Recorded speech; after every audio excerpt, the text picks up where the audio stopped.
my presentation is a little bit more just about my blog and some of the content on the blog, so I hope it's not too much of a letdown compared to these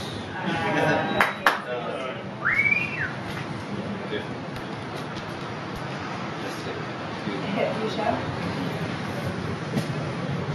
Okay, so I'm Febrenbacher. I'm the founder of Inhabitat.com. Is it good? Full screen it? Sorry, technical difficulties here. Is it good? Let's try it next together.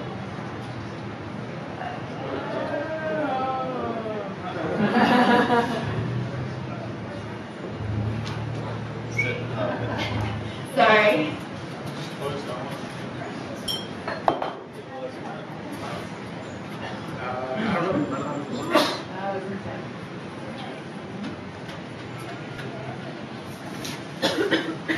Thanks for your patience, guys.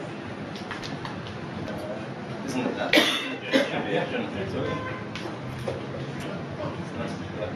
I'll stretch it out as far as It's all right. That's okay. So, I'm Febrenbacher. I'm the founder of Inhabitat.com, which is a website about innovations in sustainable design. And I really started it mainly because I'm really concerned about the state of the environment. And design and architecture in particular have a huge impact on the state of the world and the state of our planet. Buildings consume 40% of the world's energy and generate a third of the world's carbon dioxide emissions. In addition to this, I think a third of all landfill, 40% of all landfill comes from construction waste. So designers really have a huge impact on the state of the planet, and I think as designers we have a responsibility to design and promote products that promote social, psychological, and environmental health. And I wonder sometimes why more designers aren't thinking sustainably in the way that they design. We really have to take responsibility for the future and have a responsibility to society to focus on sustainability and design. Next slide. So what prompted me to start Inhabitat a couple years ago was noticing that in design circles, what's really being promoted as the epitome of good design was very sleek, sort of shiny, postmodern, playful design that didn't really take very much consideration of social, psychological, or environmental considerations into it.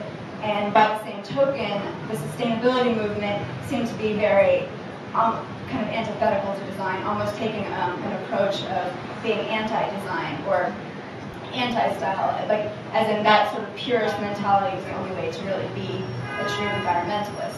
And I've always felt that there is a bridge between sustainability and design. And I saw a lot of designers who were doing great work and not really getting very well recognized for the work. And so that's what prompted me to start Inhabitat and start trying to write about the bridge between good design and doing design. And this is a screenshot of the website earlier today. Our latest post was on, before we wrote about Potopolis, our latest post was on Norman Foster's new sustainable winery in the countryside of Spain. And what I'm going to do now is just run through our top 10 most controversial, most commented on posts of all time, because I think that's kind of an interesting way to look at the history of our website and the way we engage with the public. Because I think that the most popular posts are not necessarily the ones that have been the best written or even like the best quality or really even the most interesting, but there are certain things that have really caught people's attention, and I think it's really interesting to look at what those things have been.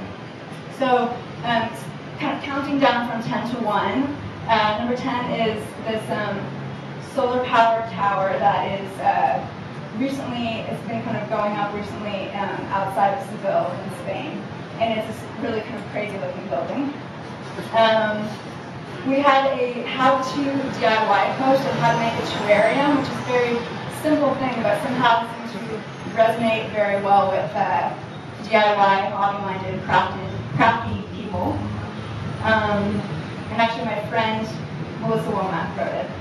We did a post on Rocio Romero's fish camp house, and I don't know why, but this was so unbelievably controversial. We got so much hate mail over this design. People calling it a load of manure, people calling it a shameful embarrassment for architecture, things like that. And it blows my mind what gets people riled up.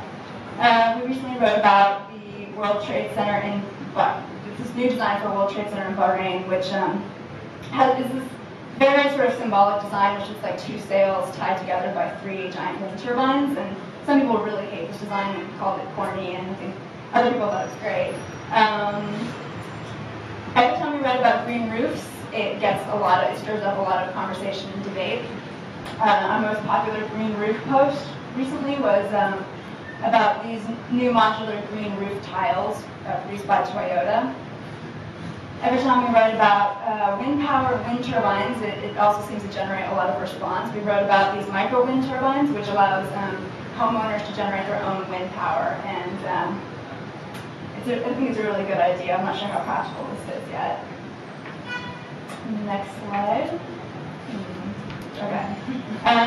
There is a professor at USC in Southern California who's working on building robot machines that can build houses. So it's kind of like a giant 3D printer that lays out concrete based on digital files, and I think that's quite interesting.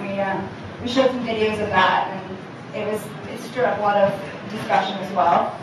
This is a post I wrote on insulation, which seems to be kind of, in my opinion, seems like it would be the most boring topic ever. But and when I posted it, actually, I didn't have much of a response. But I posted it 9 months ago, and it's still generating a lot of people writing about it. People are really passionate about different types of insulation, which is really, really funny that people would be so riled up about cellulose versus fiberglass. Hansel Canyon is this kind of bizarre design for water fixtures, which have LED lights which color the water based on the temperature of the water. So, red would be hot, blue would be cold. Very popular. This is a post that we actually saw originally on Building Blog, so thanks to Jeff. Really interesting story about a graffiti artist who creates his graffiti from cleaning walls of soot, and he creates his designs that way instead of actually spray painting. And finally, the most popular post of all time on our site, for reasons I still don't really understand, is this Tetris shelving system, which it's created from plywood or something, so it's sustainable materials, but really it's just sort of silly, but people love this, and I think it's something to do with fan gamer mentality, I don't know, but that's it, that's Inhabitat, thank you.